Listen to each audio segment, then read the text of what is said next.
with their loved ones, support and time to process the emotions that arise, human connection with people they know and trust, spiritual support and connection, time to explore the complexity of the human dynamics that arise, quality of life as they define it, and healthcare professionals brave enough to go on the journey with them. So how do we get there? How do we create this world where people of all ages live well in the face of serious illness? To see the road ahead, it's important to know the history and the context in which the movement lives. So I'm going to walk us through decades of modern healthcare from the 1940s to today, to look at each decade in the light of the context, the culture of healthcare, and the relationship of serious illness. It's kind of like nesting dolls. And I want to do a shout out to Teresa Drought, who is a bioethicist with Kaiser, who created the framework that I'm going to use to walk us through those decades. And as we go through the decades, I want you to think about how this relates to you, your family, and your community, however you define your community.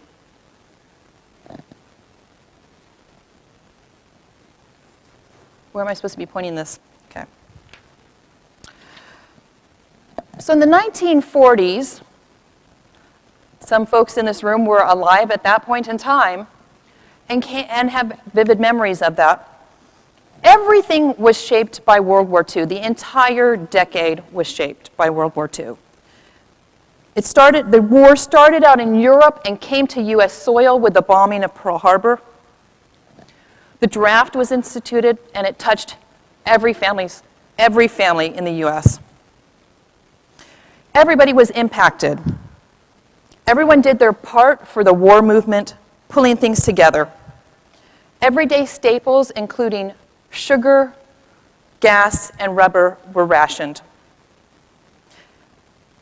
Everyone made sacrifices for the greater good and for the common purpose of winning the war. So what was happening on the side with respect to health care?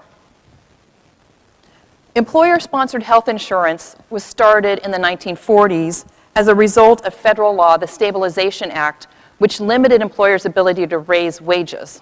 So they had to get creative about how they could reward their employees, and paying for health insurance didn't count as wages. Epidemics were a real issue at that time, with soldiers returning from abroad who brought back diseases that threatened to become epidemics, such as influenza, polio, and malaria.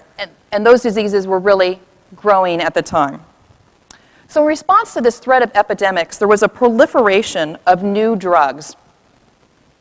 Antibiotics came into common use and were seen as a magic bullet. Here's this condition that really threatens a massive group of people, and we had the magic pill, the magic bullet to solve it. Sulfa drugs were created. Penicillin became produced on a massive scale. The Centers for Disease Control were created, the precursor to it, which made sense as we're looking at epidemics and how do we address these issues on a societal level. And medicalization started to occur, where it wasn't just every doctor being a generalist, but some doctors starting to specialize. Nursing, likewise, was starting to move into a more technical field of professional work. With respect to our relationship with serious illness, the threat of death was over everybody's head, either for themselves or someone they knew, someone they loved. At the same time, there was this huge optimism that things could get cured, that we could get out ahead of disease, and that we could prevent these things, and there wouldn't be any more. Certain illnesses would just be eradicated. Some people might remember how common tonsillectomies became, and it was part of that thinking.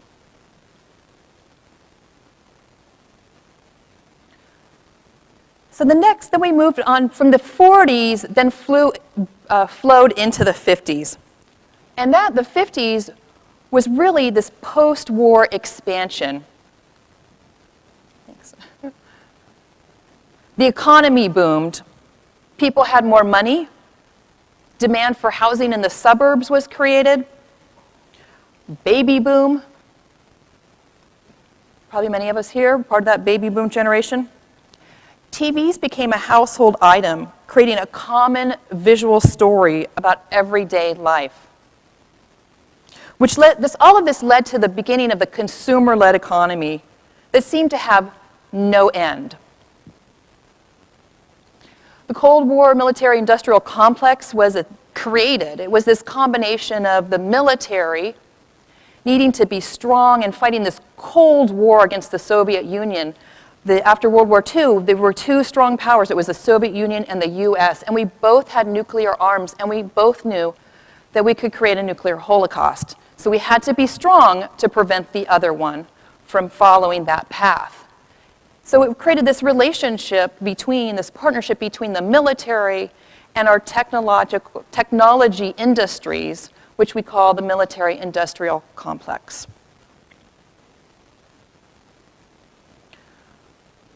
My dad, in all of his years as an engineer, was really working in part of that industrial military complex. So with healthcare, we saw this boom because there was federal funding for research and for hospitals, fueling an expansion.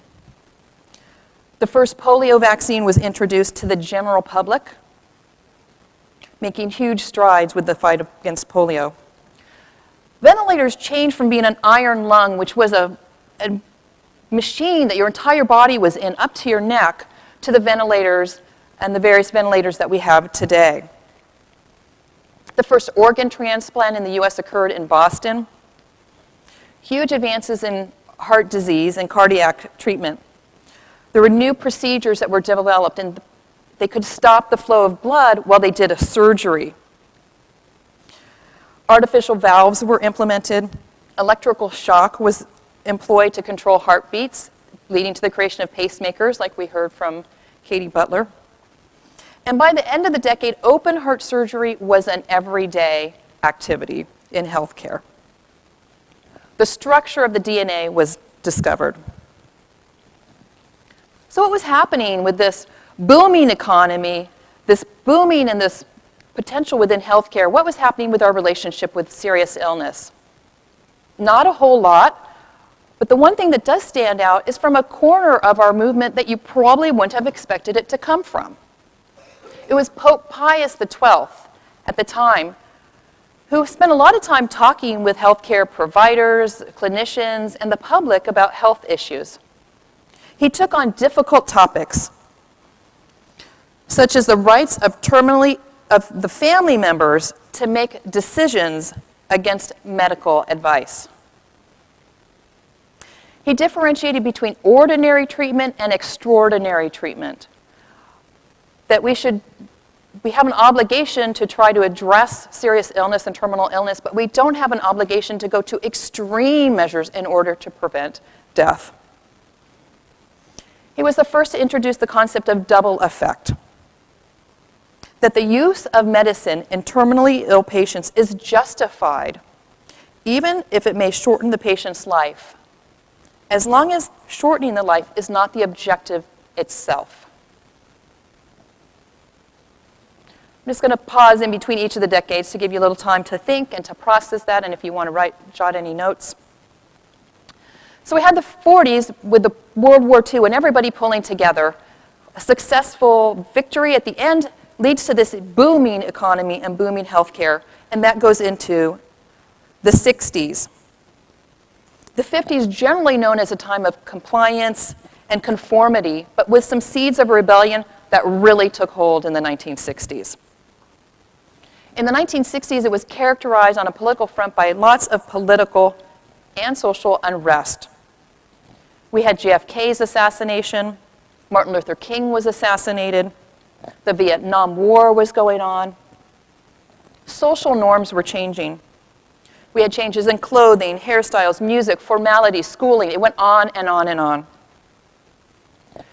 This created a generation gap. Who here remembers the saying, never trust anybody over the age of 30? That would be the vast majority of us in this room at this point in time. So every institution was under pressure to change. There were numerous movements. We had this anti-war movement, the civil rights movement, the gay movements, the feminist movement. Pretty much every movement that you can think of had huge traction at that time. There was counterculture that was taking hold. We had the hippies, the drug culture, and alternative lifestyles was a concept that was introduced to society at that point. Maybe not everybody needs to live the same way. At the same time, economic growth was strong. In fact, the U.S. experienced the longest uninterrupted period of economic expansion in the 1960s. Things were good, but things were changing. On the healthcare front, there were new developments, including hemodialysis for end-stage renal disease, using tubes to circulate and filter the blood. CPR was developed and became a standard part of first aid treatment. ICUs, intensive care units, became a standard part of hospitals. Chemotherapy had been around, but it actually had not been accepted by the healthcare community until there was a study on acute pediatric leukemia that showed that cancer could impact that disease in a positive way. And that turned the tide and led to what became common use of chemotherapy, as well as the National Cancer Program. Medicare and Medicaid were created. So we had this, at the federal level, policy and funding now, coverage, health insurance for everyone who was old and everyone who was poor. So kind of leaving the in-between to be solved through employer-sponsored insurance, but definitely the poor and the old had something to rely on. And there were funding mechanisms, there were, the reimbursement, the regulation has driven a lot of the shape of healthcare because the federal government now became the largest healthcare payer. And what was happening with our relationship with serious illness? Still not a whole lot. We're pretty much focusing on the potential that we have to cure diseases and ailments. Death seen as a failure, something we want to fight against. We can keep doing our research, we can keep doing our treatments, we can solve these things. But we had some seeds that have become the seeds for the palliative care movement planted at that time, including Cicely Saunders, who created the first hospice in the UK, and Elizabeth Kubler-Ross, who wrote her seminal book on death and dying.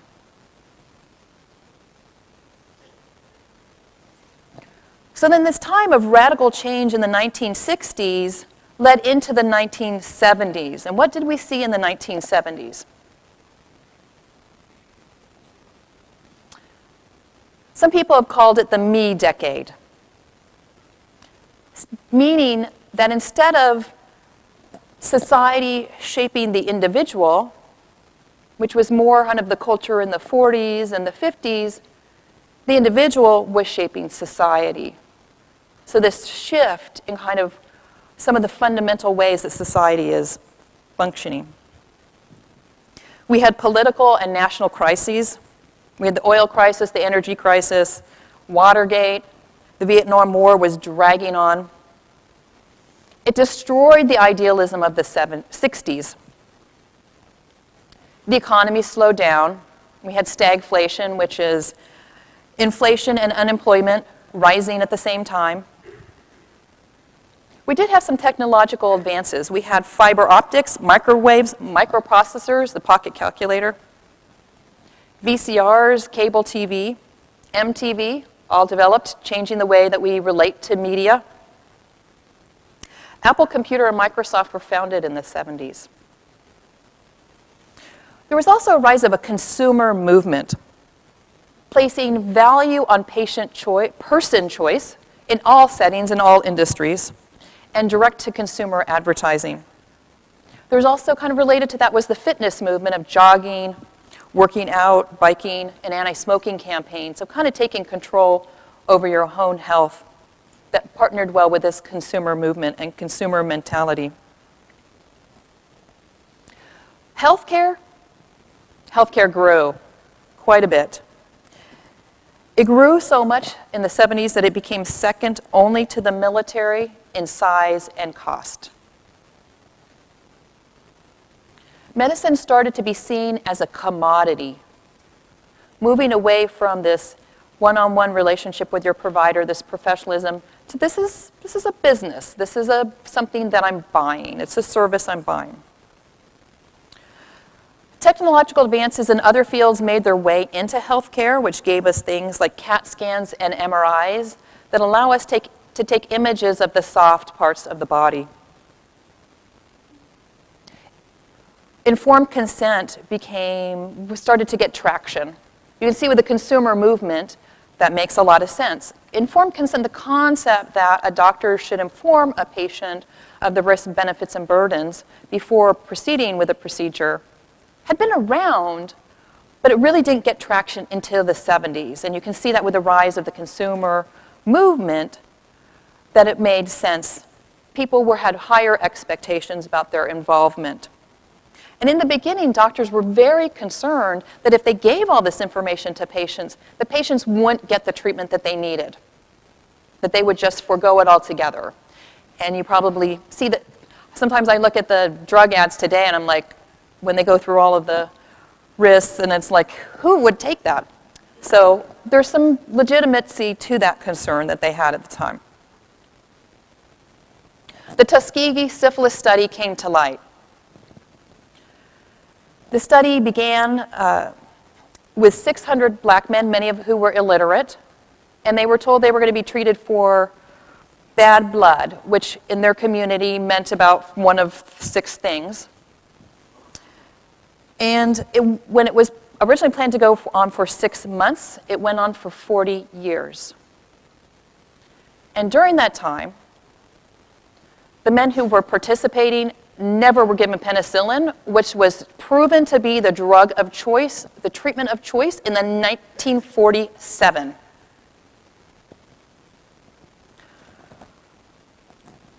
So it's not surprising that that gave rise to the standards that we have today for ethics in medical research. Also created some discord, some concern in some of our populations, particularly those who don't have as much power and influence as the dominant society, that maybe healthcare doesn't have their best interests in mind. Roe v. Wade was decided, giving a woman more control over her body. So on the serious illness side, Ann Quinlan her situation made it into the media and started this public dialogue about medical treatment and sustaining life. She was a young woman who had a tragic accident that resulted in her being in a persistent vegetative state, and she was on a ventilator. And after many years, her parents felt that that wasn't the way that she wanted to live. And they had to go to court, and it went up to the New Jersey Supreme Court that ruled that the parents had the right to speak for Karen and to make the decision that she would have made for herself. She was ultimately taken off of the ventilator and lived another 10 years. It was that case that really brought public awareness to this issue, with getting the medical community, the legal community, and the average citizens openly debating this issue. It prompted the first living will laws. There are about 10 states that passed it in that decade. California passed the first one, the California Natural Death Act, giving people the right to document their wishes and get that honored. And the first hospice, a home-based program, was started in the U.S. in Connecticut by Florence Wald.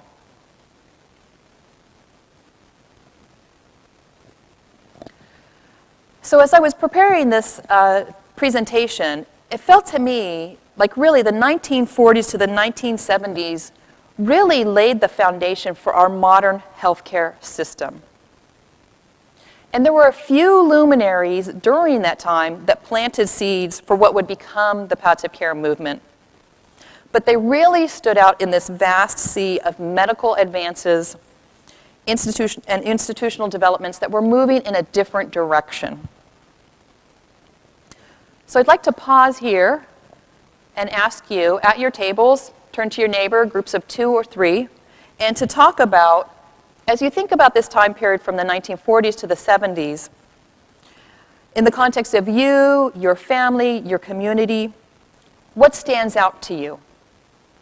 Insights, observations, does that fit with your family? Was your family part of this culture? Did you have experiences with healthcare that resonated with this at that war? Was your family having a different experience? So we got another 40 years to get through. So in the 1970s, really was that start of the me decade, and in the 1980s it built on that. It really was a time, the 1980s are remembered as a time of materialism and consumerism that embraced a new conservatism in social, economic, and political life. People were working longer, harder hours. We had families where both parents were working full-time. Kids were letting themselves home into the house and being unsupervised until their parents came home from work. We had yuppies, young, upwardly mobile baby boomers with a college education, well-paying job, and expensive taste. Consumer safety became a concern as well. There were multiple cases in which there was tampering of over-the-counter products, medicines. The anti-drunk driving movement really got traction in the 70s. I mean, the 80s. What am I in here? The 80s. Home computers were introduced. So all of a sudden, we used to have these big, giant rooms that were part of an office. Now we have these little computers that could sit on your desk at home, bringing the power of a computer to your home and personal life. Forever changing our relationship with technology and embedding it in everyday life. As we ended the decade, the Berlin Wall fell, creating and opening up the new era on the political front. With healthcare again was really turning into more of a business. It was no longer seen as a community function like police and fire. It started to mimic the model of corporations, of corporate businesses. Marketing and advertising became key and paramount to their success and survival. We saw vertical integration with hospitals buying medical groups, and with the idea that as a healthcare system, you wanted to be able to provide the full continuum of healthcare so that your patients were always within and under your umbrella.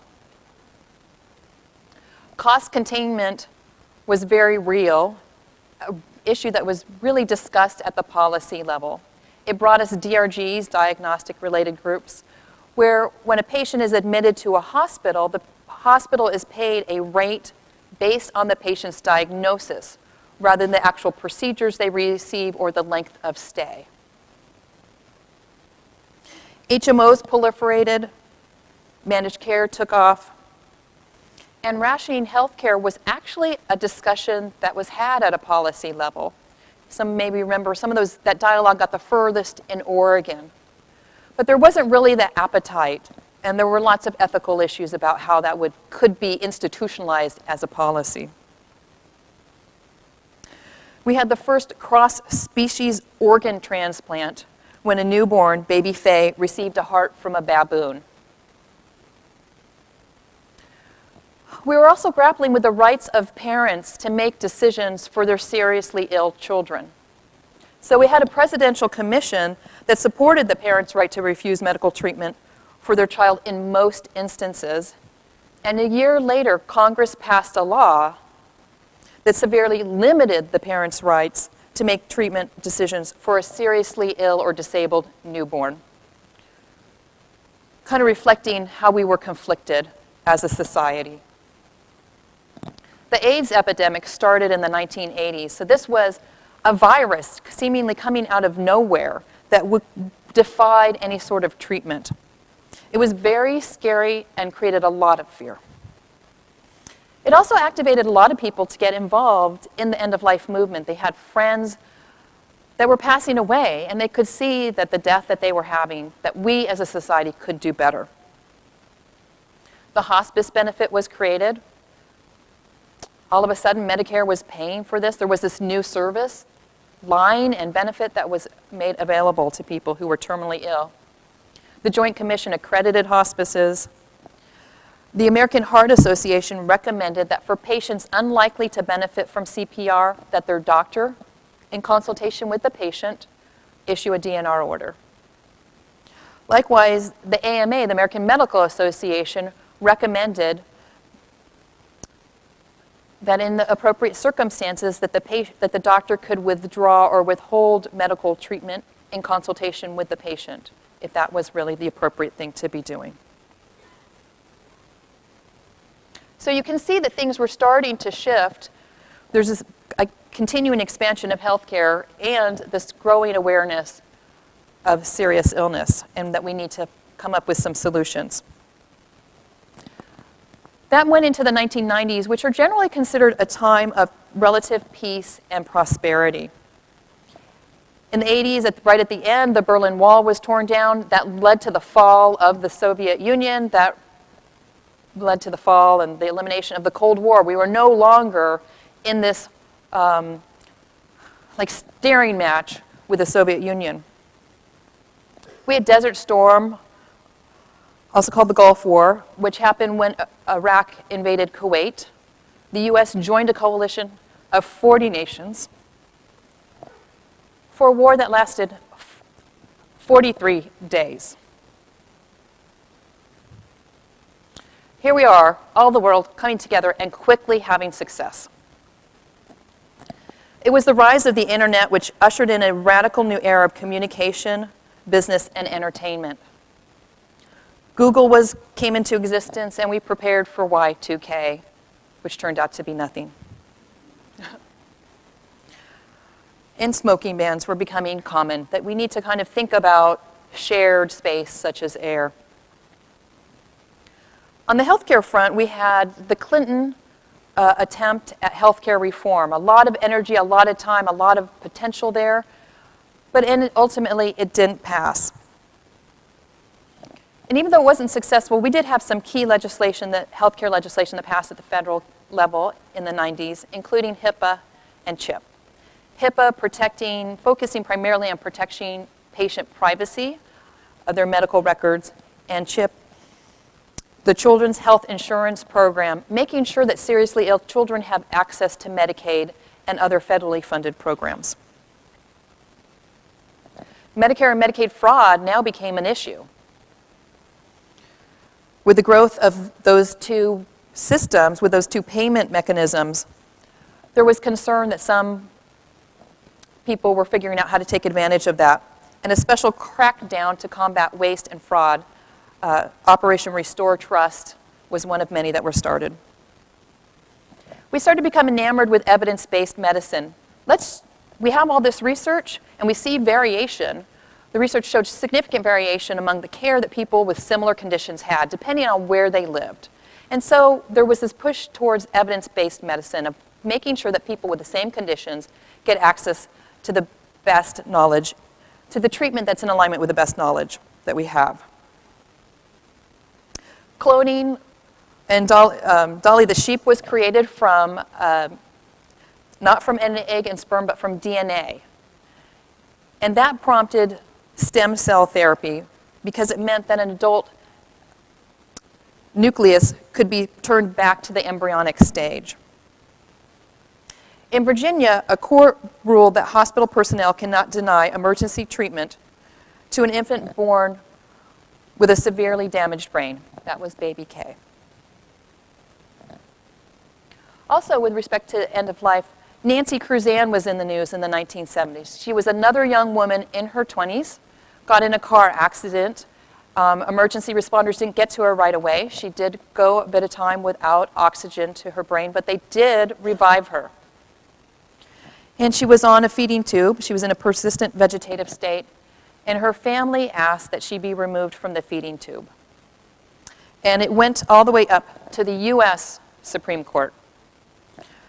that ruled that competent adults have the right to refuse medical treatment. It didn't resolve Nancy's case, which was remanded back down to the Missouri court to make a decision based on the particular facts, and she actually passed away before they did make that decision. But it did establish firmly in national law that all of us have a right to make our own medical decisions. On the heels of the Cruzan case, the Congress passed the Patient Self-Determination Act, PSDA, which requires that all health facilities ask people on admission if they have an advance directive and give them information about how to complete one. By this point, it was in the 1990s, we finally had advance directives recognized in all 50 states. Robert Wood Johnson Foundation put $29 million into a multi-year, intervention project that was a complete failure in changing how we care for people at the end of life. It didn't make a significant movement in the needle, and that spurred a lot of foundations to jump in and start funding work in this area, including Soros, Robert Wood Johnson Foundation, and the National Institute for Health. The IOM issued their first report, Approaching Death in America, and the Coalition for Compassionate Care was created. So from that time of prosperity and peace, and lots of movement starting to happen in end of life, we go into the 2000s, which actually was quite a time of turmoil politically, followed by financial crisis. The decade started out with 9/11 and an attack on the Twin Towers, probably the most defining moment of that decade, bringing terrorism to U.S. soil. We had the Iraq and Afghanistan wars on terrorism that went on for many, many, many years. California, we had an energy crisis. We had the threat of rolling brownouts and blackouts. Hurricane Katrina happened, which claimed more than 1,800 lives, damages in the hundreds of billions of dollars, and displaced many more people. We had the dot-com bubble, the housing bubble, put us into a recession, and the housing market just crashed. And in the meantime, obesity was really taking hold. Simultaneously with this, it was the golden era of technology. The internet still held a lot of potential for democratizing the economy, and access to information just exploded, kind of leveling the playing field. Cell phones and email became prolific.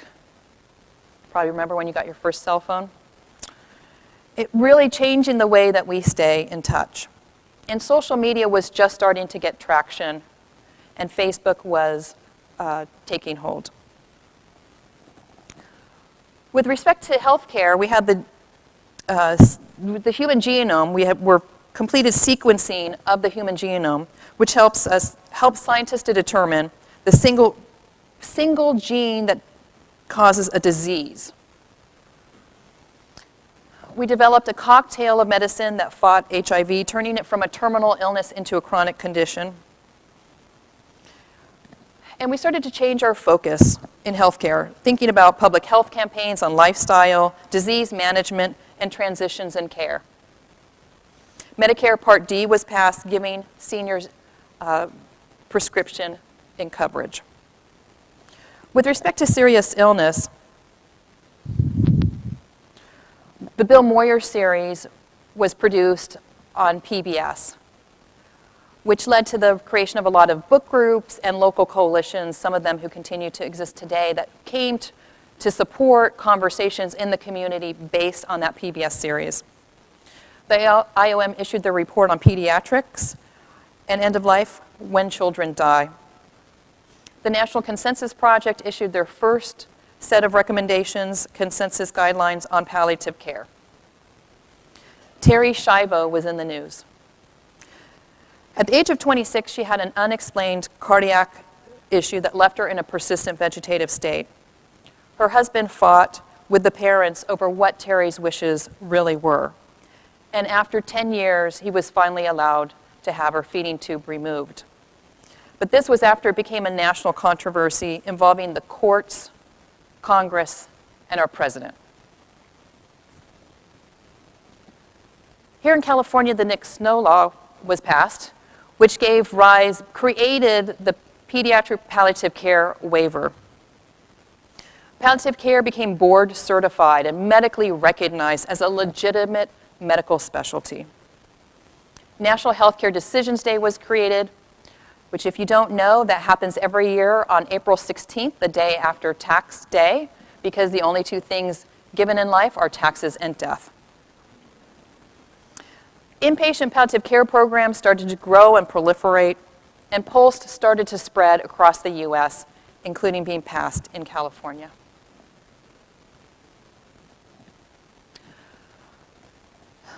So from the 2000s, then we move into the 2010s, and I would characterize this as kind of a mercurial time as trends become more extremes and assumptions and structures fall away, making life feel more complicated, and technology has sped all of this up. So we have a trend towards virtual connection on the internet. You can connect with pretty much anybody, anywhere, at any time. But at the same time, there's a counter trend to focus more on our local, where we live and work, and making our local communities as strong as possible. California became the first majority state where we didn't have an ethnic or cultural majority in our state. In 2014, Latinos now make up the majority. We had increased informality in all aspects of life, from the way we dress, to business standards, to interpersonal relationships, to communication standards. Smartphones have proliferated, putting the power of a computer in our hands. More people have smartphones than have computers. Twitter and Instagram started to take off and start to become the favored forms of social media. How people stay up to date on the news and the media and current events has changed. We have big data and privacy issues that are coming to the forefront. And we have global warming, which is increasing patterns of experiencing extreme changes in weather patterns, breaking records, and changing sometimes seasons within a single day. And we have, within the White House, we're similarly experiencing a president who likes to make headlines on a regular basis and can set policy in 280 characters and then change the policy in a single day. So just like global weirding or warming, we kind of have this lots and lots of changes happening very, very, very fast. We started out the decade with the Affordable Care Act being enacted, and we're ending it with Obamacare being threatened with dismantling. Telemedicine is gaining traction, bringing that technology that's common in society to help us provide better medical care for people. We've targeted cancer therapy that can target that patient's particular type of cancer and their particular biological structure.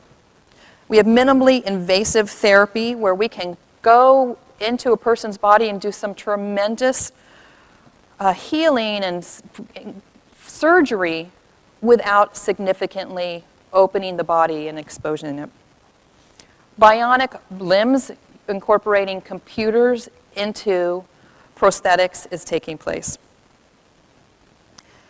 And with respect to end of life, there's a lot of stuff. Again, the end of life movement, the palliative care movement is really getting traction. So we have death cafes and public engagement opportunities taking hold, opportunities for people to eat cake, drink tea, and discuss death. We have a lot more media coverage of serious illness. Death and dying has now actually been worthy of media coverage. At the same time, people are sharing their experiences with serious illness and what they're going through social media, making it much more public. In California, our Secretary of State, Diana Dooley, made a publicly statement that better care at the end of life is a core component of making California the healthiest state in the nation. The IOM issued another report, Dying in America. The billing codes were released for advanced care planning, making it clear that doctors could pay for having these conversations with patients, really legitimizing it, the value of these conversations. In California, we had SB 1004 was passed, and the California Advanced Illness Collaborative standards were also created, which we'll talk more about those tomorrow. And the End of Life Option Act was enacted. So I'd like you again to look at that decades between the 1980s to the 2010s and think about what changes have you seen during that time period that impact the palliative care movement. But my name is Carol Wonke, and I work for Sharp Healthcare. I'm the Vice President of Post-Acute Revenue Cycle and Managed Care Operations, and I'm also the board chair for this year, first time, so glad to be here. And it's my pleasure to introduce a panel who will talk about cracking the nut on POLST registries, and Rim Cothren is going to be our moderator. Rim? Yes. There you are. Thank you. Thank you. Well, thank you for coming back this afternoon. My name's Rim Cothren. I work with the coalition. Really got involved with them around the POLST e-registry pilot program. And that's going to be the topic, not only just the pilot, but what's going on with electronic POLST forms for this afternoon. We're going to have two panels. Talk first about some of the business aspects, and then later about some of the technical aspects. And although I've got a few questions that I've lined up for the panelists here, I'm hoping that this will be more of a conversation. So if you want me to shut up especially, then you should come up to the microphones and ask questions since we get people a chance to kind of kick things off. So for our first panel, I'll introduce people just very briefly for those that don't already know who's up here. Abby Dotson is the director for the Oregon POLST Registry and also is heading up the evaluation for the California POLST e-registry pilot program. Sitting next to her is Pat Frost. Pat is the director for Emergency Medical Services Agency and Contra Costa Health Services. Next to her is Mark Branning. Mark is a consultant with the San Diego Health Connect Health Information Exchange down in San Diego, is one of the pilot participants. And Mark specializes in integration with EMS services and helped out a lot with the POLST program there. And then finally at the far end is Dr. Elizabeth Mahler, who is the Vice President for Clinical Integration at Sutter Health. Abby, I'll start off with you, and if you can just give us a few opening comments about your experience with POLST, electronic POLST, and maybe a little bit about the pilot. Yeah. Hi, can everyone hear me okay? Try Okay, keep going. Oh, that helps. Like Rim said, my name is Abby Dotson, and I'm the director of the Oregon POLST Registry. As you know, Oregon has had a POLST registry for about 10 years now. We're hitting our 10-year mark. I have actually been with the registry for only about 10 months, so I'm still really new to palliative care, and I actually have a basic science background, so none of it seems to translate. But I got here in a roundabout way. I spent a couple of years in business development and digital health innovation, and that seemed to transition really nicely into running the POLST registry and the database. I'm also a research assistant professor at Oregon Health and Science University, where I conduct research on the impact of the program. So I came onto the California POLST e-registry pilot about halfway through, and I think the overall lessons learned are that, first of all, California is very passionate about having an e-POLST registry, and there are a lot of stakeholders and champions that are pulling for it and helping to make it happen, because it's a lot of work. But also California is big. California is really, really big. So implementation is key, and implementation isn't going to be a straightforward answer. I think I'm going to talk about some barriers in our question question and answer session, and I'd be happy to answer any specific questions that the audience has. All right, thank you. Pat, you want to talk a little bit about your experience with electronic POLST? Yeah. Can everybody hear me? Okay, great. Okay. Well, let me start by telling you what an EMS agency is, because most people have no idea what we do. We are the local emergency medical services regulatory body in the county, and we are responsible for all of the medical oversight for the pre-hospital care that is done in the field. And also have an important role in terms of facilitating data exchange, as well as evaluating the quality of that care, and also creating systems of care. So you have like trauma systems and STEMI systems and stroke systems, all in your communities most likely. We are the regulatory agency with the authority and the powers to create those systems. So we play a role as a facilitator in many of these programs, and that is what brought us to the table here. In my community, we serve about 1.1 million people. We have over 105,000 responses on 911 a year, and basically we're brought to the table as part of SB 19, Senate Bill 19, to participate in the POLST e-registry as part of the project. We were one of two sites. San Diego was the other site that you'll hear from my colleague in a moment, and very, very different models. In Contra Costa, we don't have a health information organization or health information or bi-directional exchange with the hospitals as of yet. And so basically the proof of concept was mostly integrating a button into the electronic medical record of our ambulance provider. They worked with American Medical Response, and their EMR is called MEDS. And basically it's almost like an app, you know, where you would push a button and it would search for basically if there was a POLST available at a call.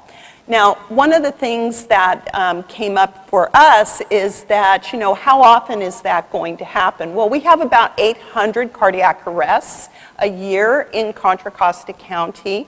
And again, most cardiac arrests that happen in the EMS community, about 60% of those happen in the home. So, you know, we're really behind the curve when we're going into a home where, you know, there's a POLST that has been made available, but we may have very little ability for our field providers to access that other than to rely on the family. And I think one of the challenges that we'll be probably talking about is when the family calls 911, you have to remember that all these people are geared to saving lives, and they're going on a call with a mission to a cardiac arrest. And if you're calling us in, some of the challenges has been discussing with our community the workflows associated with switching that off and doing something completely different. And we don't always have the availability of a POLST form, or being able to have reliable information about where that is and then trying to read that in the chaos of the moment. And so lots of different challenges. But we also have about 9% of our cardiac arrests that occur in skilled nursing facilities and nursing homes. So that is an opportunity, I think, that we could work more collaboratively with the community in order to make that happen. Thanks, Pat. Mark, do you want to talk a little bit about what's going on in the registry down in San Diego? Sure, but it's kind of how did I get here to speak today? I've been in health information technology for 39 years, but just before I did that, 40 years ago, I was a tour guide and bus driver in San Francisco, so I've come full circle. Anybody do SOAP notes or know problem-oriented system?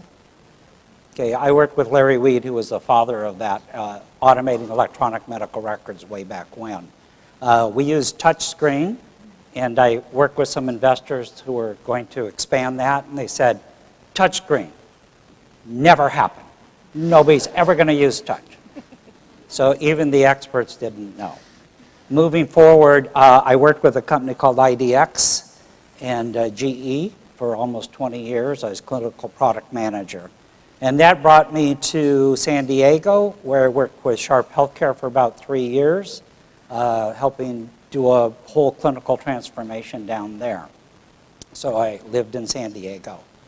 And then I started working with Health Information Exchange and patient engagement. So I worked a lot with HIMSS on connected patients and Health Information Exchange. So Health Information Exchange in San Diego means that, let's say I was a UCSD patient and then I became a Scripps patient.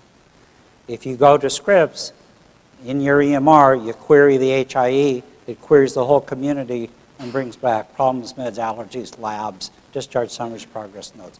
All of that information in an integrated fashion.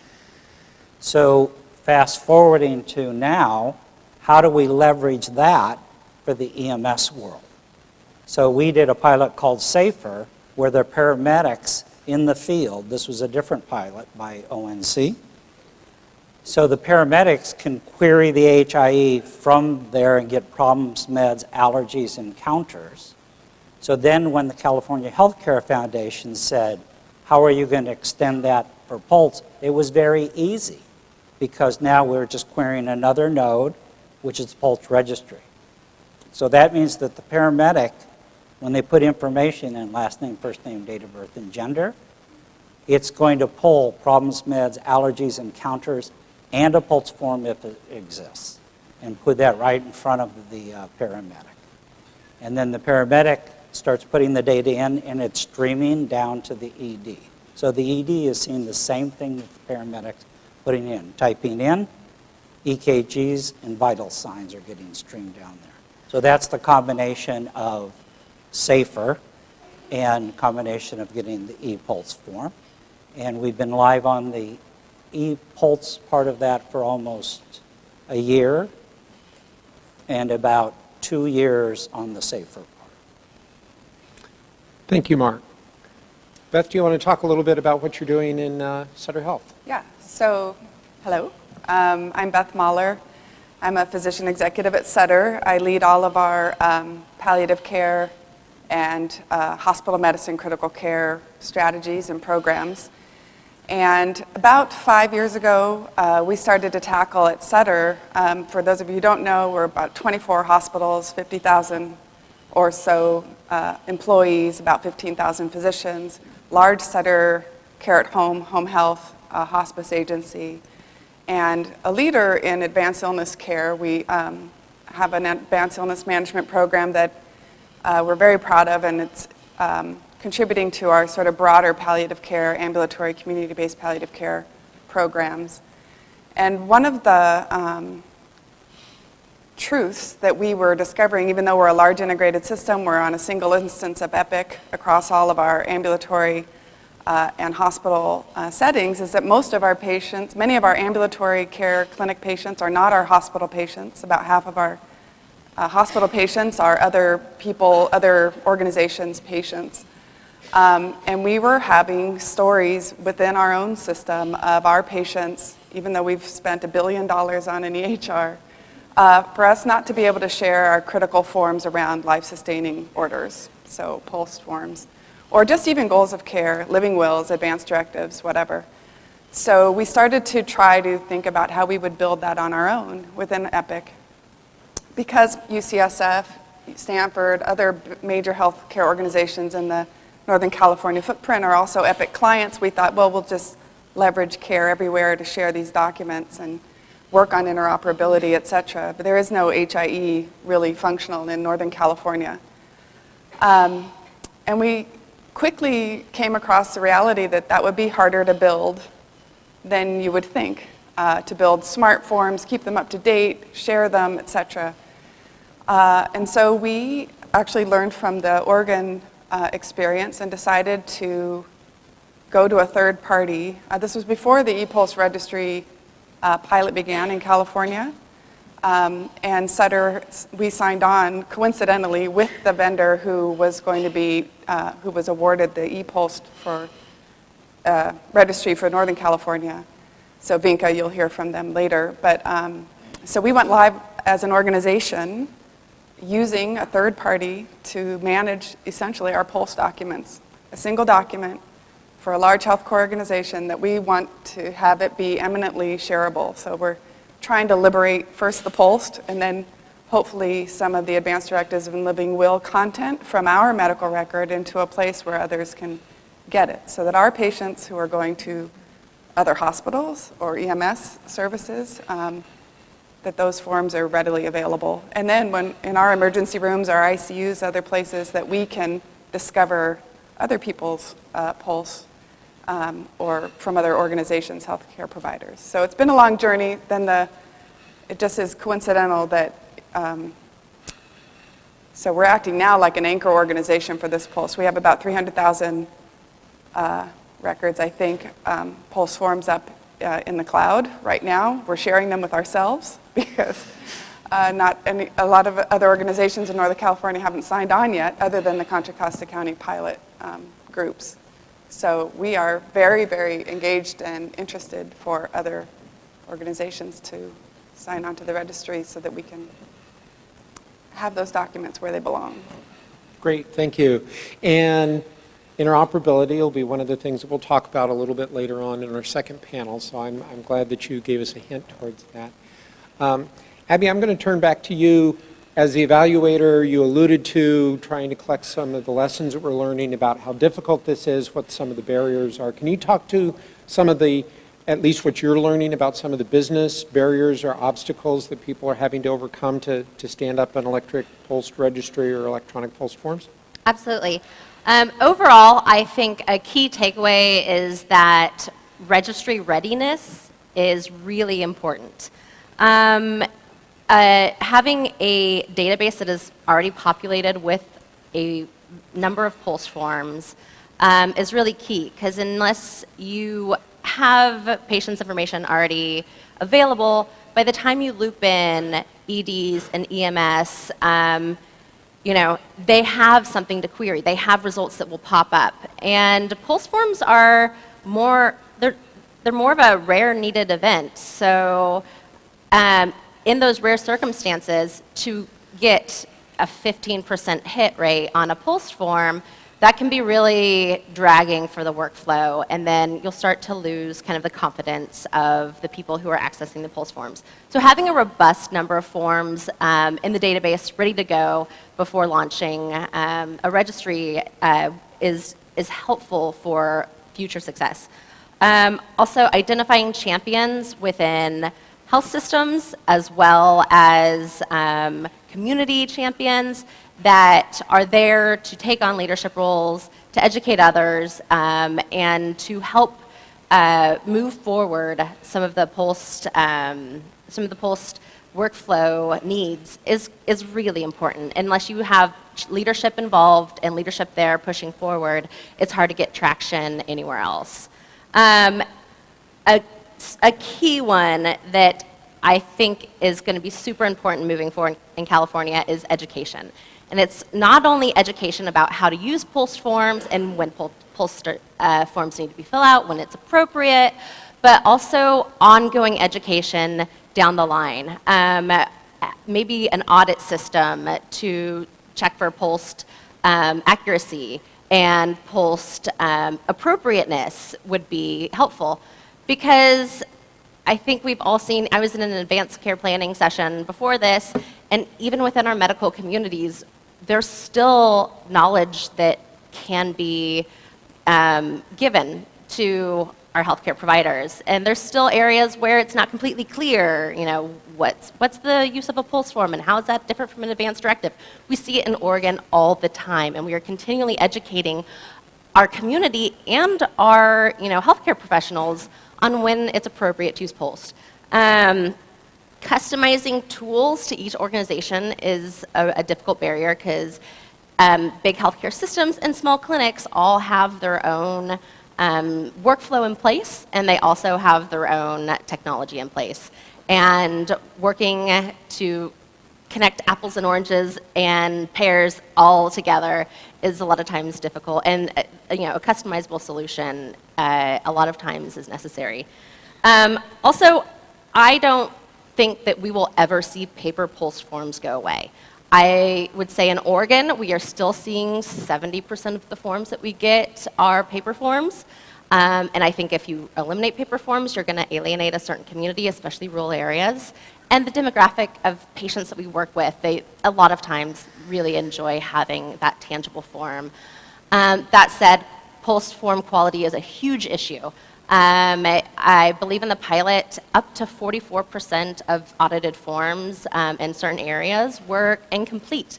And we see, physician signature isn't there, the date of signature isn't there, the patient name is illegible, or the date of birth. Like those required elements that are needed to have a valuable POLST form available aren't always there. Healthcare providers see a huge volume of patients, it happens. And when you're an EMS or an ED personnel and you're looking at a POLST form and you're continually seeing a form that, one after another, that isn't valid, you're going to start to lose faith. So being able to audit that system will be important. Funding is huge.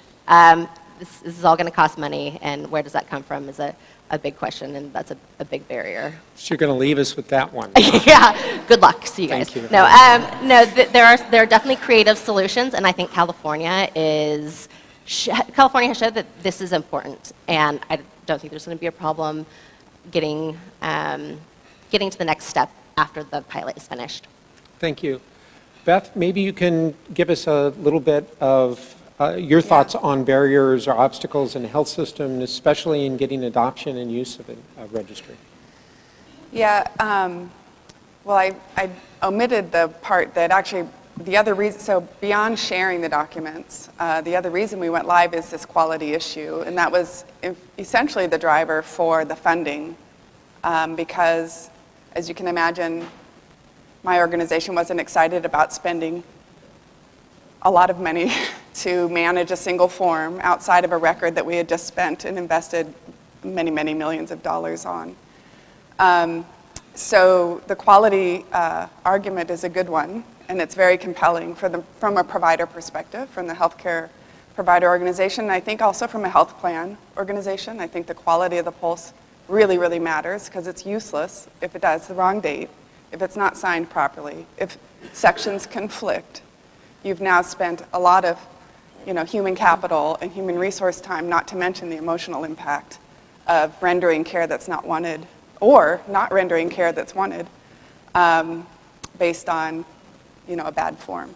So that was actually the driving way I was able to succeed at Sutter anyway, so we're live with the actual creation of the POLST on the e-form itself. So you sign electronically, you can't create it erroneously. So we're probably at the same. We still are uploading paper POLST all over the place, and we're maybe creating 300 to 400 of our 2,500 a month POLST that go up. But so a barrier to training, just new workflow. If any of you use Outlook or Epic or whatever, you don't use all the bells and whistles of any program, I promise. I know I don't. And it takes a while to learn the new tricks. But using quality as the way to engender physician buy-in, particularly to the workflow. So for example, for the first time, we're able to measure in the emergency departments at Sutter how often, when someone comes in extremis, are the physicians clicking in to look for a POLST.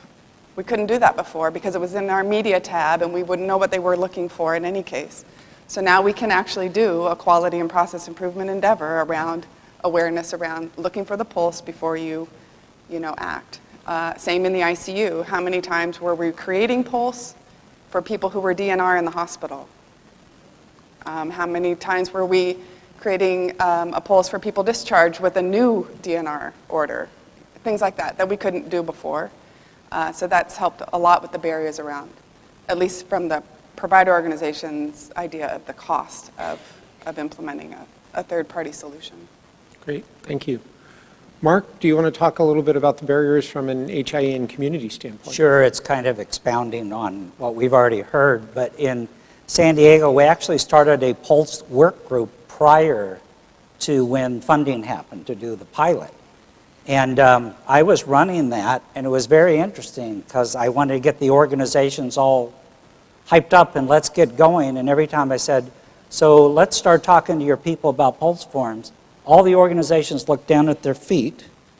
And I'm thinking, and finally John Tastad at Sharp Healthcare came clean and said, Mark, we're not ready for this. When we started analyzing what was going on in Sharp Healthcare, they created a Six Sigma project and cleaned up all of their act before they did, and now they're tremendous. All of their forms are coming in electronically. So they have a central place for all their forms. As soon as it hits the central place, it also goes to the registry. So they're a really good user. UCSD is doing the same thing. So getting the organizations ready, getting those forms electronically is hugely important. I don't want to diminish the technology because Stella, we worked with Stella to create the e-registry, but the organizational readiness is huge. Quality has been a problem, and somebody came to me and said, you know, there's a lot of bad forms in the e-registry. I said, a lot, that's not very quantitative to me, but okay, there's some forms in there that don't have good quality. And they said, what are you going to do about it? I said, it's not our forms. Those problems exist at the organizations already. And then it exacerbates. So we now have a feedback loop so that when a form comes through, it's checked and feed back to the organization and said, this is not a valid POLST form. Thanks, Mark. Pat, you got us started thinking about how POLST works in an EMS environment. Do you have more that you'd like to talk about that scenario and the challenges and how to perhaps make it work in the future? Yeah, the challenges I see as an EMS director fall into two buckets. Okay, one is the technology part, which can be overcome with a lot of funding and investment. I think San Diego's Beacon project was a $50 million or something like that. That's never going to happen in my community, okay, in terms of that level of effort. So we have to find different solutions. I'd like to say there'd be an app for that, but the most important thing is that the technology has to support the people who are using it. It's just, the technology is a tool. The tool is only as good as the people who use it, and that it can be reliable and draw down information that is reliable. And I think everybody's touched on some of the challenges associated with that. There's also gaps in the EMS world regarding, Wi-Fi availability. Even though many of the ambulances for the 911 have Wi-Fi associated with it, one of the things we identified is when they went into the home, they didn't have access for their electronic EMR to their Wi-Fi in order to do that. Now, having said that, that may get better with 5G. But 5G technology is also very controversial in a lot of communities, including mine, so associated with a lot of other issues. I do believe that you don't need to create a whole separate infrastructure for the technology to exchange information. I think you can do that purely with interfaces, but we have to remember that all of these EMRs and these platforms that we want to have talk to each other so it provides actionable information that is value and is able to be used effectively with the patient, really requires a lot of thought. And also, they're proprietary. They're proprietary. And because they're proprietary, it costs either a lot of money or there are business or political issues that are involved that get in the way of us being able to exchange information at the right time for the benefit of the patient. The other piece is the humanitarian piece because, we had a lot of concerns and our providers had a lot of concerns about how this information might change what they might need to do in the field, and would that be disruptive to patient care, and would they be making the right decision? Is it fair for an EMT or paramedic to have to make those decisions in the moment when they're called to 911? Why are the family calling 911 in the first place? I think we need to have a bigger conversation about what people need to do. Does it mean that the family wasn't fully informed of, the patient's wishes? Are they just scared? My EMTs and paramedics are not trained in palliative care, and to ask them to be able to support the family in that moment in a special way that is completely contrary to their training is a big ask. I think it's a big ask. It doesn't mean that they're not capable, and it doesn't mean that we don't want to do the right thing, because above all in our community, we value patient choice. And we want to honor those decisions that are made at the end of life that are so carefully crafted and decided with a lot of input from providers, and we don't want to get in the way of that. But having said that, if we are called to a scene where there is a POLST available but we don't have access to it, I don't think all is lost. We can certainly provide an early alert that we have a patient coming in, that there was a POLST found en route as far as that's concerned, and then we can take the patient and their family can be in a more controlled setting with the supports that are in place. You have to understand what happens, at the scene of a cardiac arrest when we stop CPR and leave the patient there. We leave the patient in the home until the coroner is able to get there. That could be hours. If the family is not prepared for that, I think we need to really think about that full circle in order to do our very best work and honor their choices in the situation. So this is a complex issue, I think, and that can be handled well, but how do we get that orchestrated with everybody coordinated on the same page? That's the bigger task. Thanks, Pat. So I've gotten the 5-minute warning. I'd really invite other people, especially if you want me to quit asking questions, to come up to one of the microphones and ask questions. Our panel has really got a lot of experience in trying to make this work. So, yes, please. Hi, I'm Deborah, and this is for Pat. Just last week I had a problem with a patient of mine who has a POLST, lives in an assisted living, a small neighborhood board and care. This patient desires to have comfort-focused care measures, but had fallen and hit her head. She was not neurologically impaired in any way, but of course they have to call 911. And this was so distressing for the patient's family, for the board and care, and the paramedics were absolutely livid at leaving her there because she refused them at the door. But we haven't really talked about the assisted living portion of this, and that's a huge problem, I think, because of the regulations around Title 22 and the fact that they cannot stay in place, even though their express wishes would be to be cared for by the people who know them best, even if they were going to die. Yeah, that's a great question, because the question is that people can call 911 for a POLST patient who isn't in cardiac arrest. They've just fallen, they've bumped their knee, and what do you do with that situation? And what does the family want to do? What does the patient want to do? Because they don't want to end. They're going to go and get that treated, and that's not going to end their lives.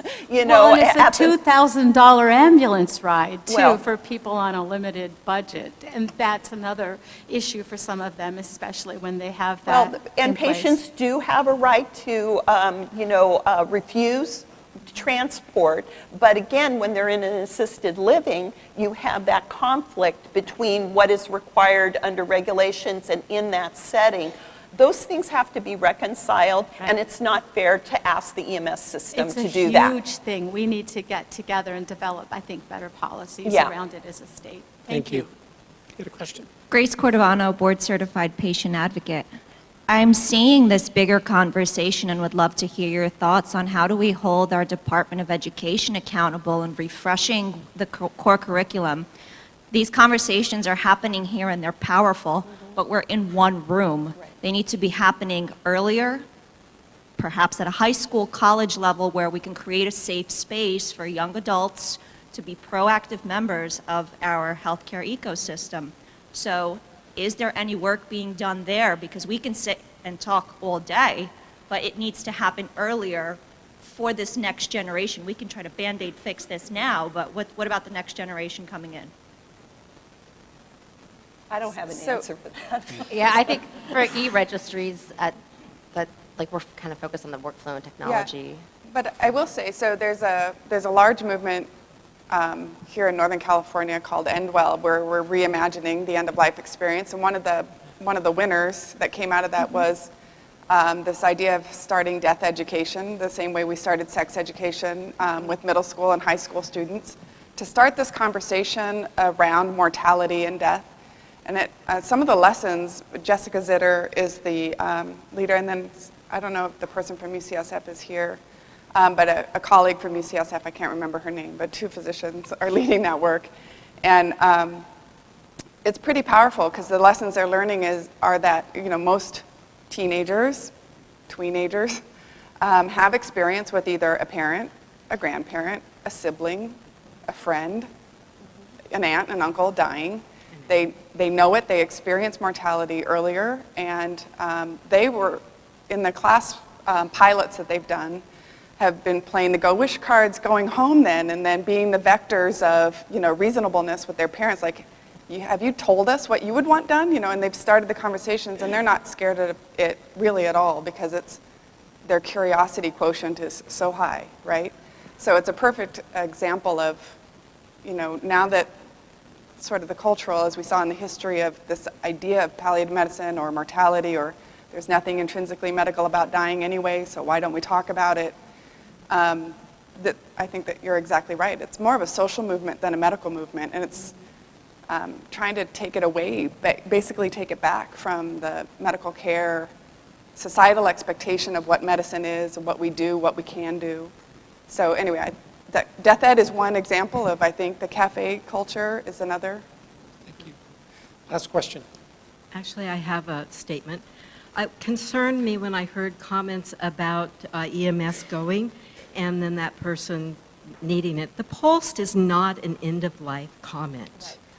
It is also for choosing life. We can allow a natural death, but some people choose to not have a natural death, and that's why we transport them.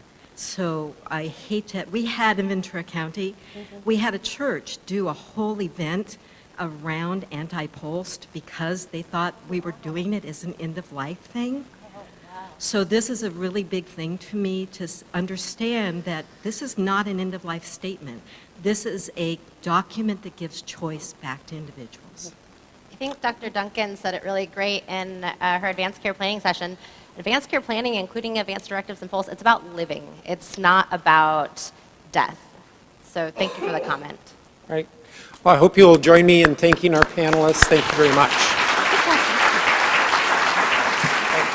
We're going to move on. I'm going to ask Amy to come up, but while she's coming up to the stage, also if I can ask Doug, Ryan, Susie, and Carlo to meet the first panel speakers over here and get your microphones on.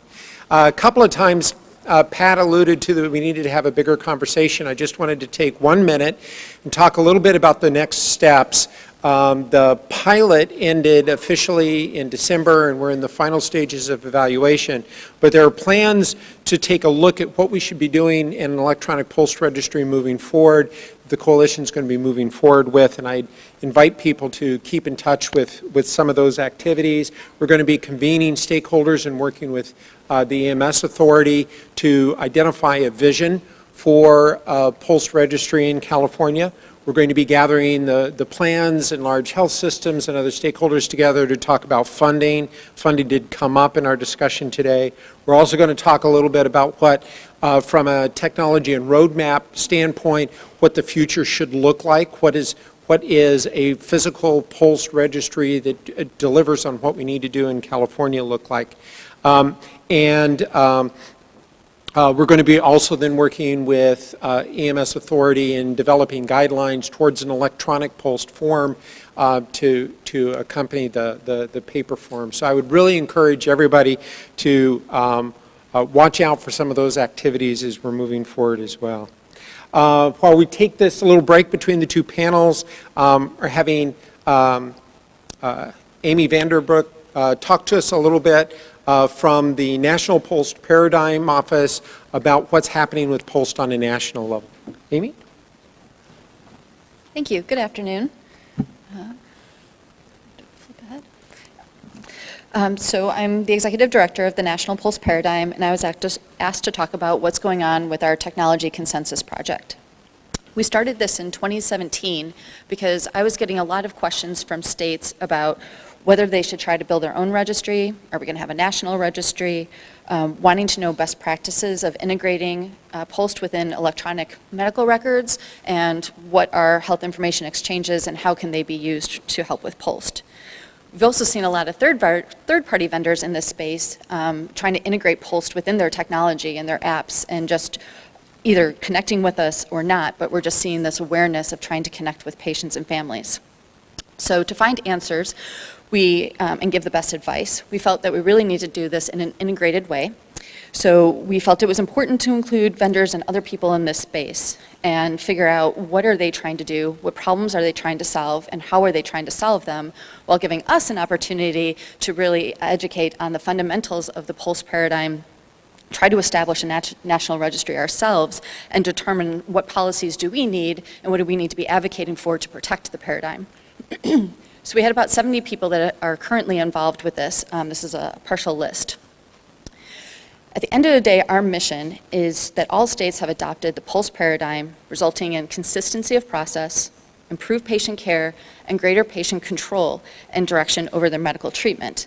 And essentially that means that a patient should be able to get a POLST form in one state and be able to travel anywhere in the US and know that their form is going to be found and honored.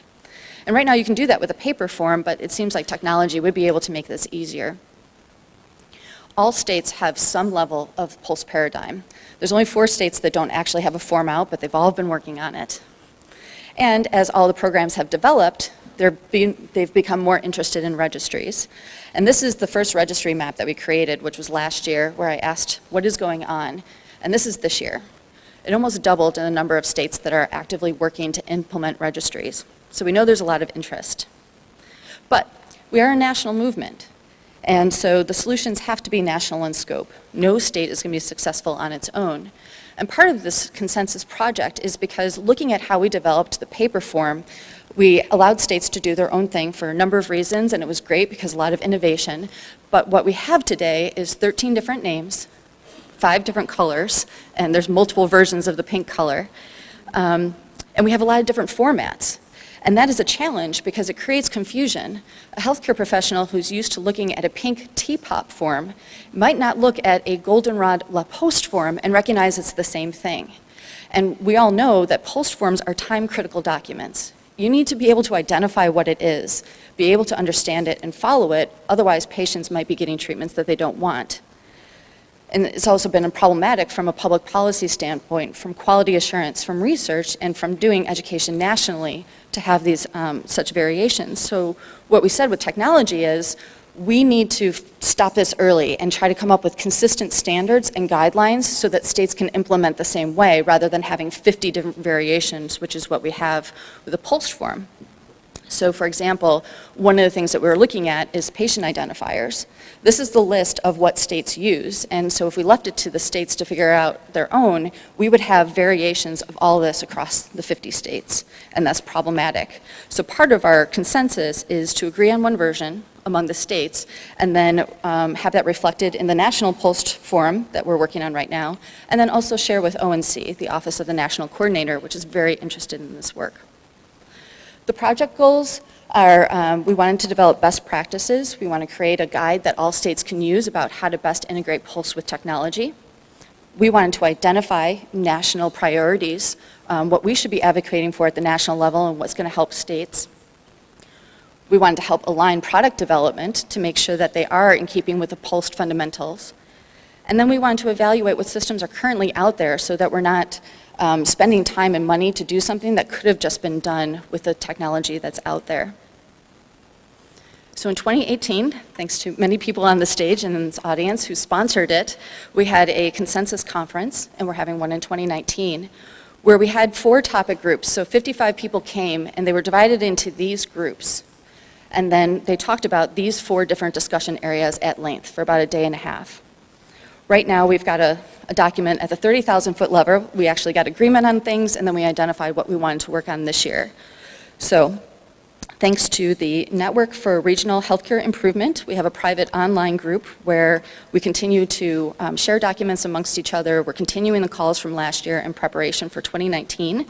The hope is that we will have all of the materials and deliverables out by 2019, or the beginning of 2020. If you're interested, let me know. Otherwise, you can find information on POLST and technology on our website, and if you're interested specifically in the technology consensus, we have a specific page dedicated to that as well. So thank you. Thank you, Amy. Well, we'll get right into our next panel. Our last panel, we were talking mostly about the business side of actually using a POLST registry. Now we'll switch gears a little bit and talk about implementations. There are a number of registries that exist within California today. And we'd like to touch on some of those to give you some insight into how they work. Joining me in our second panel up here today is Doug Kuntz, closest chair to me here, who's a senior project manager for Stella Technology, who created and operates the POLST registry in San Diego. Sitting next to him is Ryan Vandenbrouke. Vanwert. I continually do that. Every time I say it in my head, I apologize for that. Who's the Chief Executive Officer for Vinca, who operates the POLST registry for Sutter Health and also in Contra, Costa County for the pilot. Next to him is Susie Flores, who's the Director of Operations from Care Directives, operating a registry in the Central Valley. And finally, in the farthest seat is Dr. Karla Reyes with Health eMed Record. I'll start then, Doug, with you if you want to talk a little bit about your implementation at Stella. Absolutely. Thank you. So I'm guessing we don't have a lot of software people in the room. I'm a product manager, and a lot of what I do is really try to talk with people, understand what their needs are, and then try to figure out how to translate that into a product that will actually meet those needs.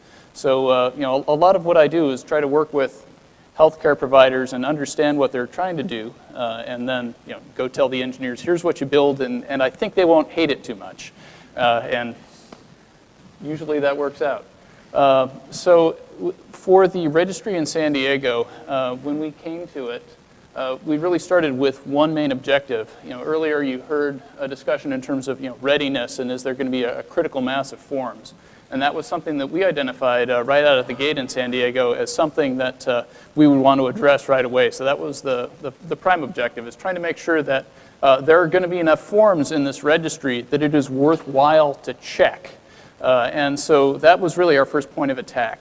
And we worked with a number of the organizations that are participating in San Diego Health Connect in order to try and get those forms. And our top source of forms actually thus far has been Sharp Healthcare. And in their case, what they have is they already had a good process in place for preparing their forms and implemented an automated feed sending forms to the registry. So for the healthcare practitioners out there at Sharp Healthcare, they didn't need to change what they were doing. They just continued working the way that they had been doing, and then once they put a form into their electronic medical record, it's getting sent to the registry. And so that allowed us to quickly build critical mass in terms of a number of forms. So that's the first barrier that we worked on overcoming, is having a critical mass of forms that people actually want to come and look at the registry. And then the next item is, when you get a form in front of you, is it a form that you can have faith in? So what's the quality of the form? And so, the discussion in terms of organizational readiness and working with healthcare providers to make sure that they're completing the form validly is very much an ongoing conversation. I think that we've put processes in place in the world of paper forms to try and drive quality improvement there. But we're also starting to work on what we see as the next frontier there, which is electronic form completion, so that we can have validations in place and make sure that required fields are not being omitted, that the signature date is getting populated in automatically, that type of thing.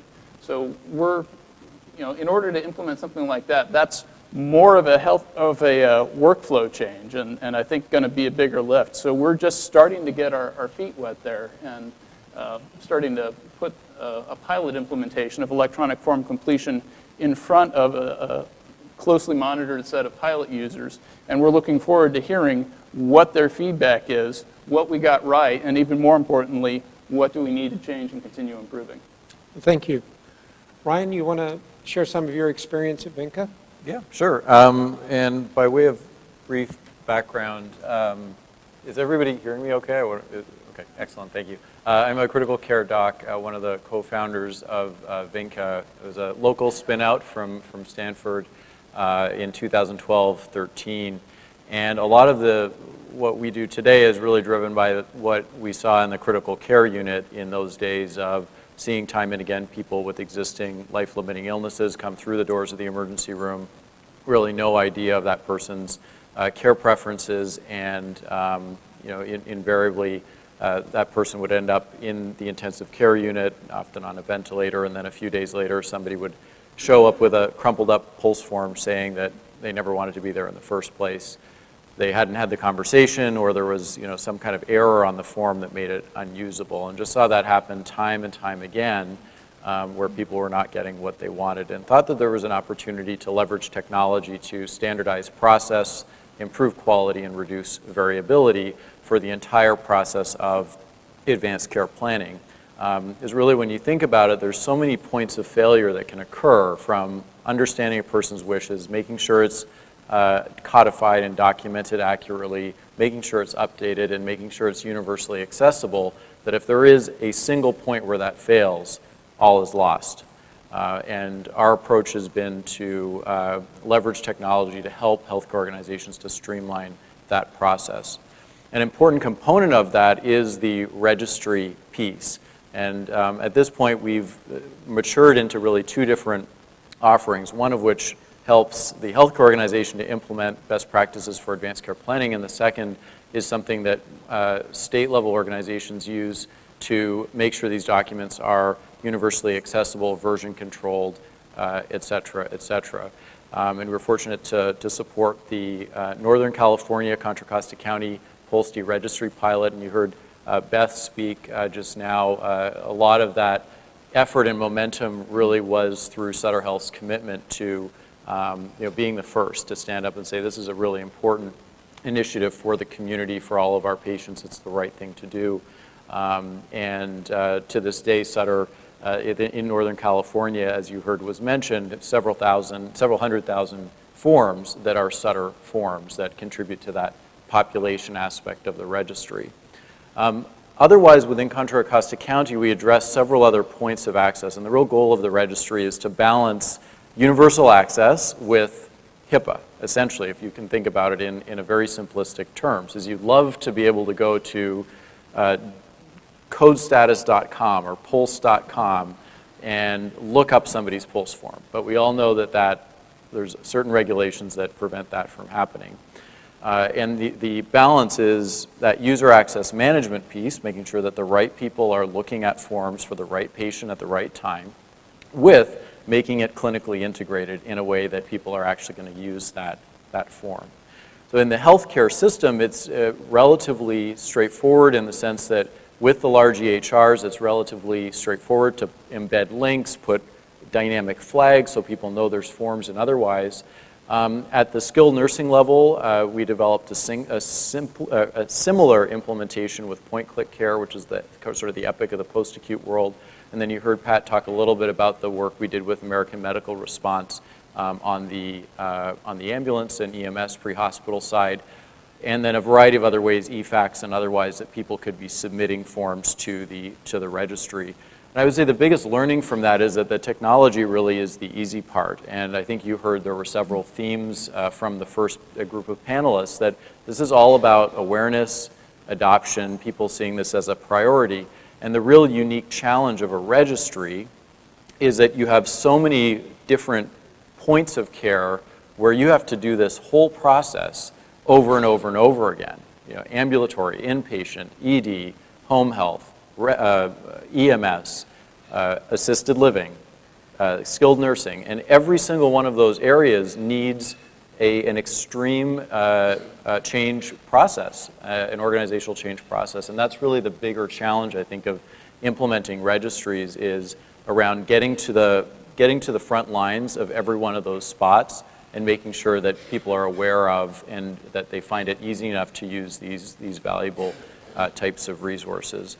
So we're continuing our work in Northern California. We also developed a few years ago what we call a bi-directional interface with the existing Oregon POLST registry that you heard Abby talk about, and that was something, a really nice demonstration in the sense that they had an existing registry there, but we were able to show that we substantially reduced the error rates on forms by virtue of the digital completion, and we also doubled the submission rate of forms into that registry, which speaks to the fact that relying on somebody to fax a form in, is really not always going to happen. So a lot of benefits to leveraging technology to solve the problem of high quality advanced care planning and ultimately care concordance at the end of life with care preferences. But it really comes down to those registry, that front line of clinical stakeholders. We also have learned a lot now. We're in 3 other states in addition to California and Oregon on the registry side. So taking and constantly learning more about how to solve this problem of broad dissemination of advanced care planning document availability. Thank you, Ryan. Susie, you want to talk a little bit about what your organization is doing? Sure. So Care Directives was born in, it started in 2014. I had another application for care coordination from acute onto lower level of care. And in presenting that application to a payer, one thing kept coming up in that 1-hour meeting was, why can't you do this for POLST? Why can't you slap a POLST form into this application and then share it from the hospital to the nursing home, to the physician's office and beyond? And that came up 3 times in less than a month at different meetings. And so we decided to do some research, find out what was happening in the space, learned a lot about what organizations like the National POLST Paradigm, the Coalition were doing, and some other technology vendors, and decided to build an application. Fast forward to 2017, we connected 2 neighboring counties in Southern California, which is Riverside and San Bernardino County, with 99% adoption across the acute care hospitals, about 75% across the skilled nursing facilities where it is a little more challenging, and we have about 2,300 community physicians and are working on EMS connection. In those 2 neighboring counties, we get about 100,000 queries a month at all levels of care. What we found is, how do we design an application that is fluid to different workflows, not just acute versus SNF versus the ambulatory side, but we have hospitals who have told us we don't produce any POLST forms. The only time we use POLST forms is when the patient walks in with it. We have other hospitals, some that are here today, that have been huge champions of POLST forms and have been consuming and producing POLST forms for quite some time and had large backlogs of them and had really engaged their providers in educating them on the use of POLST forms. And so we set out to design a registry that was fluid, that could adapt to that hospital that only accepts POLST forms and can support the hospital that produces a lot of POLST forms. Same thing with skilled nursing facilities, where technology resources are not as readily accessible. How do we support EMS where Wi-Fi is not accessible? So building a registry that can serve up that POLST form on a 2G network in under 3 seconds, whether it's a heavily populated area or in the middle of nowhere in Texas or some of our areas in San Bernardino County. And so being able to really push those documents back and forth, interoperability plays a huge role. But as Ryan was saying, the technology piece is the easier piece. It's how do we engage our providers to ensure that we have a registry that they will adopt and use and go to regularly. Thank you. Carlo? Yes, hi. Karla Reyes here, Ventura County. I'm a practicing ER physician and a pediatrician.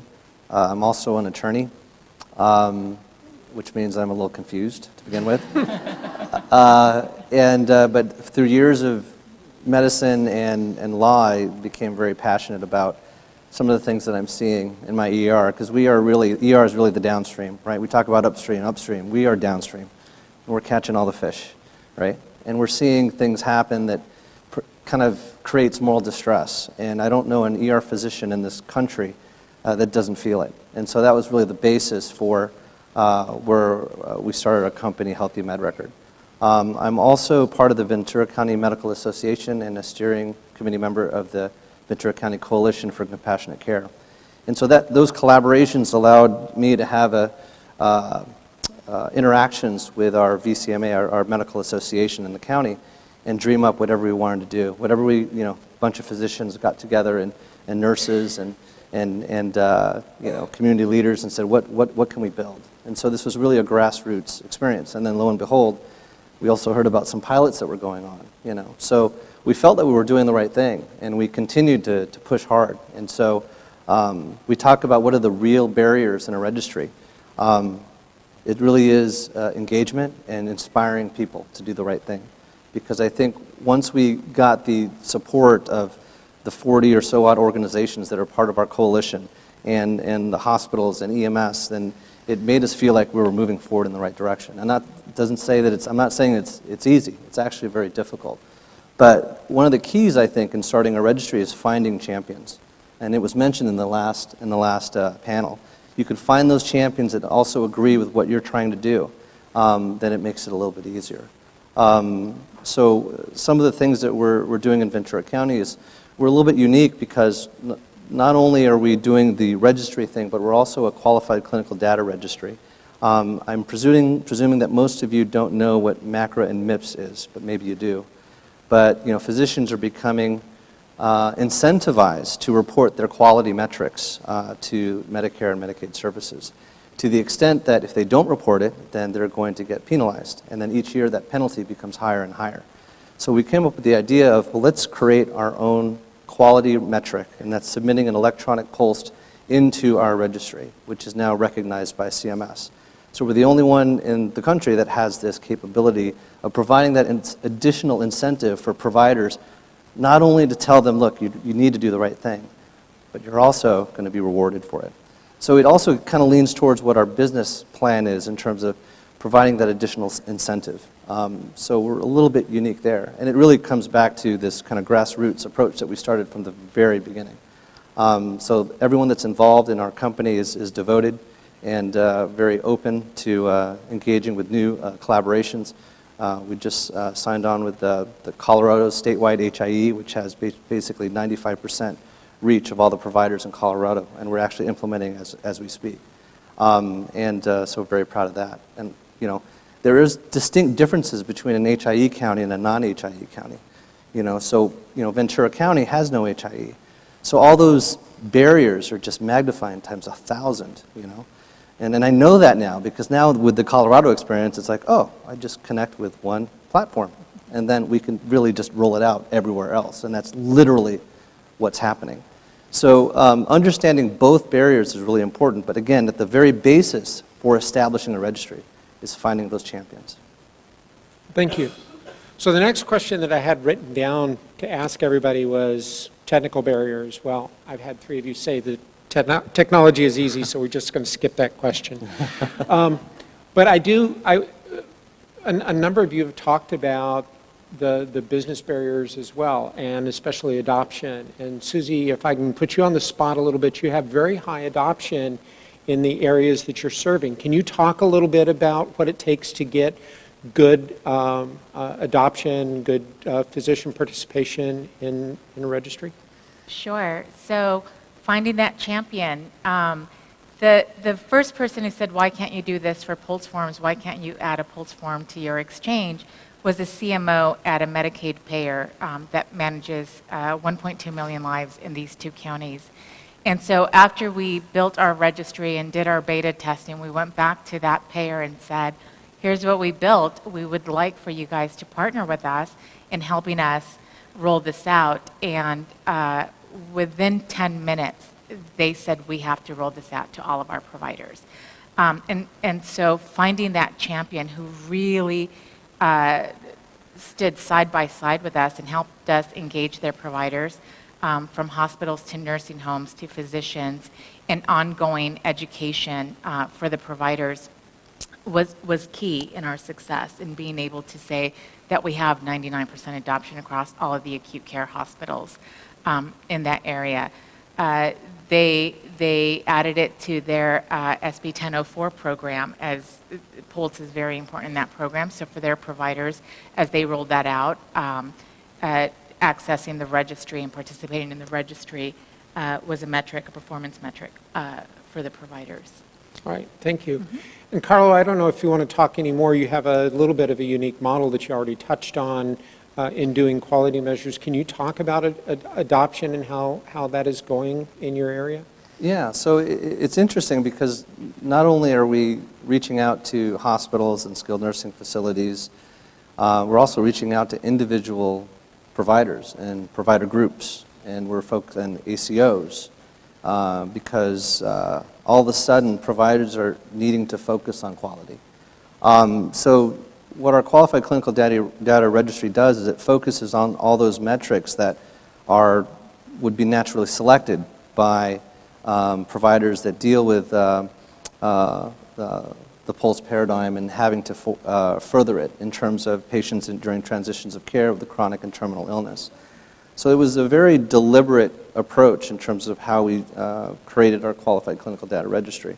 So because we're able to reach out to individual providers, first of all, it makes it a lot busier for us to really engage with so many people. But we stay grassroots. We stay kind of grounded in terms of that approach. But I think we really align with those champions that sign up and say, I want to do this, and I want to. And it makes it very easy for us to then, engage those champions to help us further our approach as well. So that, it keeps coming back to that concept, but it's very key. And like I said, since we're not an HIE county, again, it's a lot of footwork. It's a lot of reaching out to administrators and really hitting the pavement, so to speak. But that being said, most of the country is not HIE. So I think with the help of National POLST and the help of the Coalition for Compassionate Care in California, it's something that we should discuss in terms of trying to find that business model that makes sense, that can be, disseminated throughout California. Right. Well, so I was just kidding. I would like each one of you to choose what you think is your top barrier to moving things forward, especially from a technical standpoint. If you would just give us a quick snapshot of what that looks like and how you might be trying to solve that. And Doug, maybe you can start us off real quick. Sure. So as I mentioned earlier, I think that for us as we're looking towards electronic completion, it's exactly how do we find that sweet spot of completing the form electronically into clinical workflow, because people are already very used to doing it on paper. For the EMS use case, I actually think that we've addressed that very well, and it shows the power of workflow integration. That in San Diego, when an EMS crew is working on a patient, they don't have to actually go in and type in the patient's information and explicitly do a search in the registry. That's being done in the background for them. And if the patient has a POLST, then they're being alerted this patient has a POLST. And I would like to see exactly that same kind of ease of use or that kind of workflow integration with electronic completion. And that's exactly what we're trying to figure out is how do we really nail that so that it just feels like part of how you deliver care rather than a distraction from how you deliver care. Thank you. Ryan? I mean, I think it has been sort of touched on before, but I do think that a lot of the, I'll call it the long tail of healthcare on the technology adoption and implementation side, where there are very important users of POLST and advanced care planning registries. And it goes back to my comment earlier that this really comes down to critical user access management issues. So how do you let a home health nurse access a registry to submit or query a form, with all those use cases of them not having internet, if all those other things that may come up in those care settings. And it may only reasonably be, call it, say, 20% of the user base of the registry, but it's a critical part of the registry. So what we've been focusing on and where we are actively working is in addressing those care settings where you don't have an Epic to tie into, you don't have a Cerner, you don't have an HIE, but you've still got some really important users out there. And I think that's one where, where from a technological perspective, there is a need to solve that problem from the user access management system in the setting of data privacy and security and usability. Susie? For us, I would say it's interoperability. We all have cell phones, but if we couldn't call each other, they wouldn't do us any good. And we found that that's healthcare interoperability, is how do we communicate with the McKesson users and the Epic users and the Cerner users. I'll say we became a Cerner-validated FHIR app last fall, and we had health systems who found us in the Cerner app gallery who said, we have been trying to find a solution for this. So in terms of finding stakeholders and providers, folks are looking for a solution, but it has to be able to fit within their workflow, and it has to be able to communicate within the EHR. Thinking that a EMT or a paramedic is going to remember that there's this registry that they can log into and then put in patient demographics all in a 5-second window is not going to happen. It has to happen in the background where the EHR is integrated with the registry. It sends out a message. If a match is found, the form is pushed back in. The paramedic never even knew that this happened. It's like fairy magic. But a POLST form is there and it's accessible. So for us, it was really focusing on interoperability and being able to serve every provider that we have. I will say that we get our CTOs here, but we get several thousand manual queries that are done every single month where folks do log in and do that standalone access and do query because they don't have the resources to maybe do a more robust integration. But we worked with them on managing their users and teaching them how to access the registry and designing a workflow that allowed it to happen every single time at the point of care. I totally agree, actually. Yeah, interoperability is the biggest issue. It's the thing that's trying to prevent this from happening, really. And interoperability is really multi-level too. It's not just the what's being shared or how it's being shared, but the protections that organizations and companies provide to prevent those interoperability links to occur.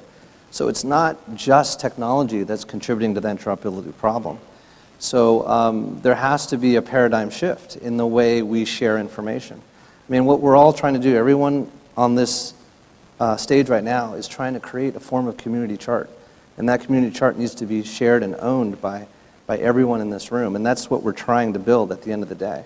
So it is a paradigm shift that's going to change this interoperability problem and pave the way for hopefully creating standards in California so that we could build our products towards those standards. To me, it seems that that's the way we need to go. All right, thank you.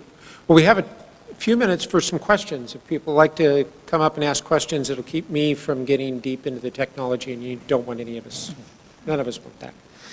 Please go ahead. Hi there, Regina Reardon. I'm a registered nurse, critical care to hospice. And one of the biggest obstacles that I've seen in terms of POLST is sort of like the end of life discussion. Why is this a HIPAA issue? Why is this a privacy issue? don't we all, I ask you as the panel, everybody out here, don't we all want everyone to know, hey, I want you to do this, I don't want you to do this? To me, it's almost like part of that interoperability and part of that access. Take it out of that cloak of privacy of HIPAA and make it a more open conversation. So you're almost not really even having to access the record or go through, I don't want to, like, for all you technological people, I thank you, but to me, it's like, simplify this. If you really want this to be accessible in the community and for everyone to have that information, then take it out from this cloak of privacy that arguably it doesn't belong in. Okay, go ahead, clap. One thing that I will say that a couple of us have been talking a little bit about, that this needs to be a bigger conversation. I think there is a good example. You know, I hear that comment in multiple places that requires a regulation change, and we need to be vocal about making sure those things happen. These guys, the Sutters of the world, et cetera, can't do it on their own. So we need to, as a community, start to get vocal if we really want that to change. Sorry, I had to step up on my soapbox there for a minute.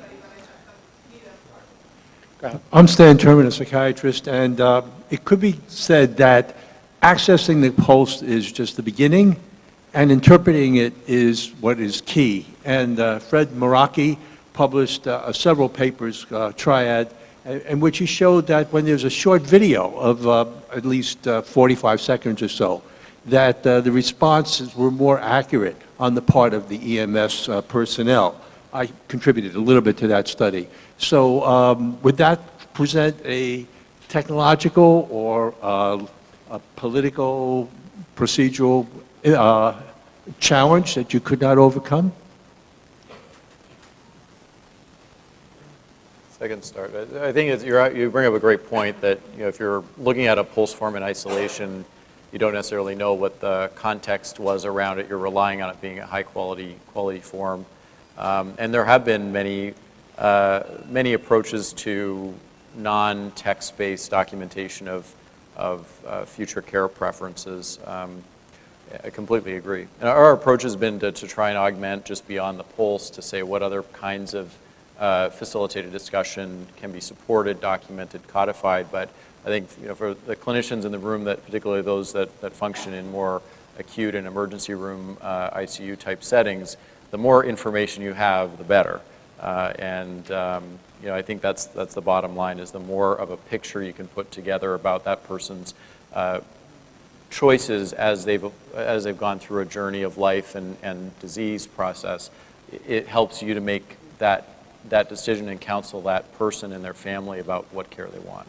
I 100% agree. As an ER doc, when someone comes in with a car accident, I say, did you take a picture of your car?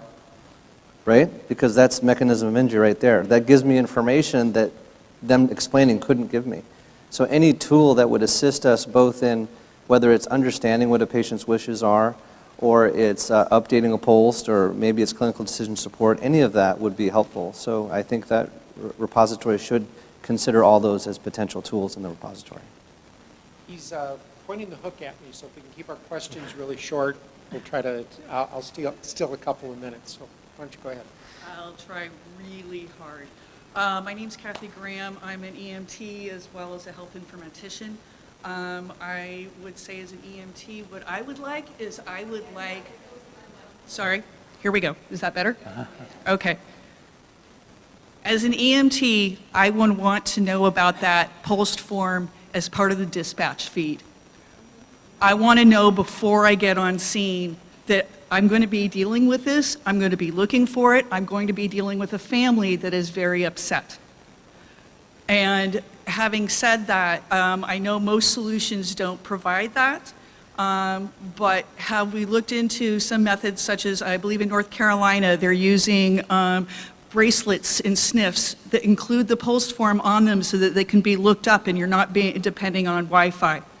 You know, there are ways around some of the other technological problems, but you told me to keep it short. So I'd love to talk to you all afterwards, but NEMSIS is another good source of information that can be fed into this. That's the National EMS database. It's all the ambulance runs.